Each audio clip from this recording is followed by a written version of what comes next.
Y20 की जिम्मेदारी मिली है तो कुछ क्यों न मऊ में भी इसकी कुछ चर्चा शुरू हो जाए।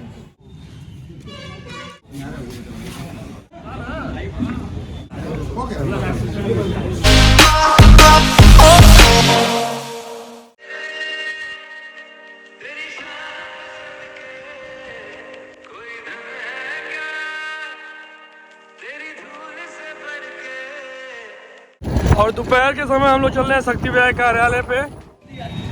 फिलहाल हम लोग आ चुके हैं कार्यालय पे भैया के।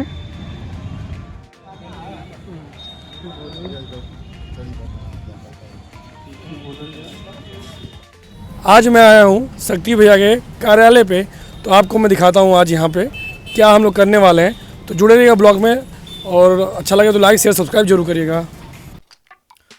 वाह भाई वाह, ये रहा गुड़, वाह। और ये हम लोग पानी का बॉटल ले लेते हैं, और ये भैया का चौपाल का मतलब सेटअप तैयार हो रहा है यहाँ पे Y2, और कुछ इस तरह दिख रहा है, काफ़ी तगड़ा है। यहाँ पे पूरा मीडिया कर्मी आज आए हुए हैं।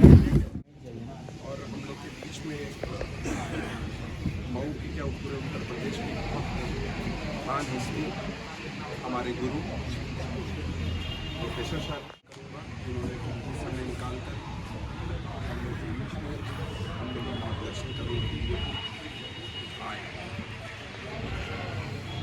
तो करने के लिए पूरी मजबूती से इस देश के युवाओं के कंधों पर ये जिम्मेदारी आई। Y20 का मुझको ऑफिशियल डेलीगेट रिप्रेजेंटेटिव अपॉइंट किया हुआ भारत सरकार की तरफ से। तो मुझे ये महसूस हुआ कि सबसे पहले मैं G20 और Y20 के बारे में अगर चर्चा करूं तो जहां पर मेरा जन्म हुआ है और जहां से मेरी जड़ें जुड़ी हुई उनको इसके बारे में बताऊं। किस तरीके से हम सब लोगों के लिए एक बहुत बड़ी अपॉर्चुनिटी यहाँ पे G20 के माध्यम से हम लोग को मिलने वाली है। ये पूरा एक वर्ष G20 की अध्यक्षता पिछले महीने भारत को मिली है। लोग को इसके बाद हम लोग जानकारी देंगे, उसका एक ब्रीफ भी आप लोग को बना कर देंगे आप लोग के व्हाट्सएप के माध्यम से। और हम सब लोग जो 5 एजेंडाज हैं उसमें future innovation 0.0, health wellbeing, sports, हम लोग हेल्थ के क्षेत्र में काम करेंगे, खेल के क्षेत्र में काम करेंगे, फ्यूचर इनोवेशन जैसे टेक्नो बेस्ड इवोल्यूशन, जहाँ पे युवा समाज के परिवर्तन के लिए राजनीतिक रूप से भी अपने आप को सशक्त कर रहा है। और आप लोग के माध्यम से जो पोर्टल न्यूज है, इसके माध्यम से लोग जमीन की जो ग्रास रूट प्रॉब्लम्स है उसको समझकर उसके लिए भी लोग आवाज़ उठा रहे हैं और उसके लिए भी काम करने का काम कर रहे हैं। तो इन सभी एजेंडाज पे हम लोग काम करेंगे। और फिर से आप सबका धन्यवाद कि आप लोग अपना महत्वपूर्ण समय निकालकर यहाँ पर आए। G20 में मैं अभी बताया कि 19 देश और यूरोप यूनियन, बधाई, शुभकामनाएं। ये तो प्रेस मीट हो गया, लेकिन प्रेस मीट आज का उद्देश्य नहीं था। आज का उद्देश्य यही था कि सबसे मुलाकात हो जाए। और कार्यक्रम कल इसीलिए तय हुआ था कि सबसे बातचीत हो जाएगी और सबसे एक बार काफ़ी लंबा गैप हो गया, एक दूसरे की बात हालचाल हम लोग जान पाएंगे। सर से मैं निवेदन किया कि सर आप भी आएंगे तो अच्छा लगेगा, कुछ हम लोग को नई बात जानने सीखने को मिल पाएगी। फिर आज सुबह योजना बनी कि जब सब लोग इकट्ठा हो रहे हैं तो हम लोग को Y20 की जिम्मेदारी मिली है तो कुछ क्यों न मऊ में भी इसकी कुछ चर्चा शुरू हो जाए। मऊ के भी युवा Y20 के बारे में, G20 के बारे में जान सके। मैं G20 के बारे में अभी लगभग मोटा मोटी जो भी G20 का जो हिस्सा था और Y20 के बारे में मैं आप लोग के बीच में रख ही दिया हूँ। मैं सर से निवेदन करूंगा कि हम लोग को आज के दिन, क्योंकि आज पूरे ग्रह नक्षत्र परिवर्तित होते हैं, हम लोग क्या संकल्प ले सकते हैं, किस दिशा में काम कर सकते हैं जिससे मऊ का, उत्तर प्रदेश का, इस देश का विकास हो सके और एक अपने जीवन का एक दिशा निर्देश तय कर सके। क्योंकि सर के बारे में बहुत विशेष बात है कि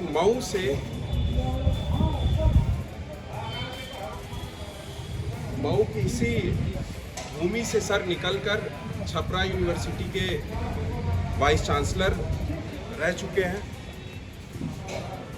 और मुझको लगता है कि पूरे पूर्वांचल में और बिहार में आप लोग किसी गांव का नाम अगर आप लोग बताएंगे तो सर वहाँ की डेमोग्राफी और वहाँ पे क्या है, वहाँ पे एक दो लोग कौन वहाँ के प्रमुख लोग हैं, सबके बारे में, मतलब पूर्वांचल की जड़ से जुड़े हुए व्यक्ति हैं और हम लोग को हमेशा ऐसे लोगों से सीखने का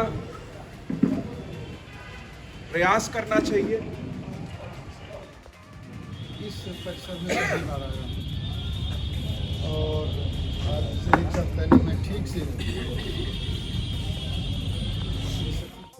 धूप आई।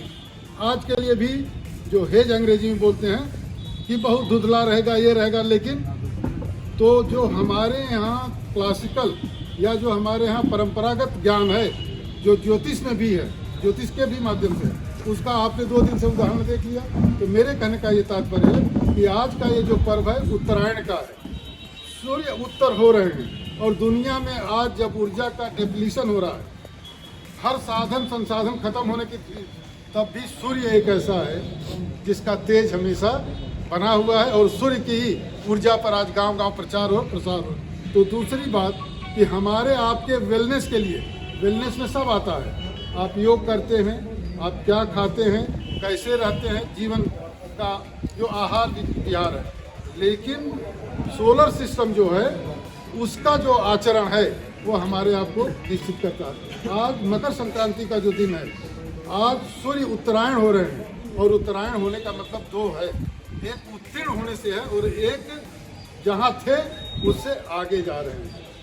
अभी हमारे अंदर शिथिलता थी, अभी हम धीरे धीरे, जो हम कहते हैं कि खिचड़ी जिसको बोलते हैं, तो ये खिचड़ी केवल खाने वाली ये खिचड़ी नहीं है, ये खिचड़ी एक स्थिति से दूसरी स्थिति है। तो वेलनेस के लिए हमारे लिए अच्छा संदेश है और तब इसी वेलनेस में, इसी आज के उत्तरायण होने से ही बसंत भी आएगा। मैं इस कार्यक्रम के आयोजक के माध्यम से आपके जीवन में बसंत आए और जीवन में बसंत आना ही वेलबींग एंड वेलनेस है। तो दूसरा इन्होंने कहा। तीसरा, अभी हम लोगों ने आरा में एक सम्मेलन किया था, इनके भी अध्यापक हो रहे हैं। हम सस्टेनेबल डेवलपमेंट करेंगे। सस्टेनेबल डेवलपमेंट अर्थात समपोषी विकास का जो भारत की परंपरागत जीवन पद्धति है, संस्कृति है और ज्ञान है, इससे बड़ा कोई नहीं है। ये भी Y2 के अंतर्गत आएगा। इसलिए जो बात है कि डेमोक्रेसी पहले से था। अगर घर में एक बच्चा विकलांग हो गया तो उसको पहले देखना है, समाज में अगर कोई कमजोर वर्ग है तो उसको देखना है। और लोकतंत्र का सबसे बढ़िया उदाहरण बिना इलेक्शन हर्षवर्धन का राज रहा।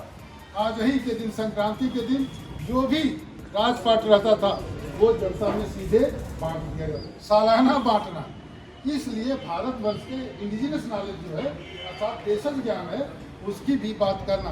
तो डेवलपमेंट के बारे में एक चीज़ मैं कहूँगा जरूर, अमृत महोत्सव वर्ष प्रस्तावित में खत्म होने वाला है। अगला 1 साल जो आपको चयन किया गया भारत सरकार की तरफ और केंद्र सरकार की तरफ से, संयोग से भारत के केंद्र में रहने वाले केंद्रीय विश्वविद्यालय के चौपाल, यह चौपाल सृजन की है, यह समरसता की है, सम्मिलन की है और सौहार्द की है।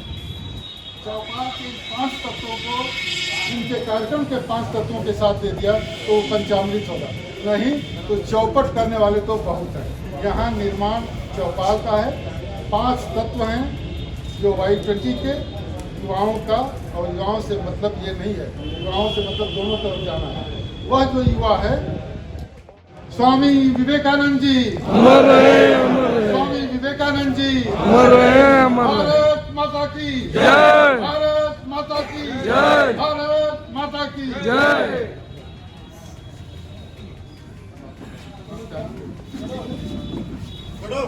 चाय नाश्ता हम सब लोग करेंगे फिर उसके बाद